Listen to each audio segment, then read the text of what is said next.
प्रहारचे कार्यकर्ते चढले तहसील कार्यालयावर, शासनाच्या विरोधात जोरदार नारेबाजी। नमस्कार, मी राम बिडकर, महाराष्ट्र पोलीस न्यूज 24 मध्ये आपलं स्वागत आहे। पाहुयात काय आहे सविस्तर बातमी। अंजनगाव सुर्जी, जिल्हा अमरावतीवरून मिळालेल्या माहितीनुसार प्रहार संघटनेचे संस्थापक अध्यक्ष व माजी मंत्री माजी आमदार बच्चू कडू हे मोजरी येथे अन्नत्याग आंदोलन करत असून शेतकऱ्यांना कर्जमाफी मिळावी व दिव्यांग बांधवांच्या मानधनात वाढ करावी अशा विविध मागण्यांसाठी अन्नत्याग आंदोलनाचा त्यांचा आजचा 6वा दिवस आहे। आतापर्यंत त्यांच्या आंदोलनाला मनोज जरांगे पाटील, रविकांत तुपकर, शेतकरी नेते टिकेत व वसंत पुरकेसह अनेक दिग्गजांनी त्यांना भेट देऊन आपले समर्थन व्यक्त केले आहे।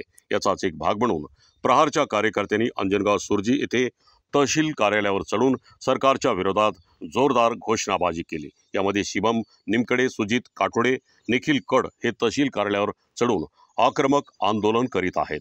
बच्चू कडू यांचे हे अन्नत्याग आंदोलन महाराष्ट्रभर पेट घेताना दिसत आहे।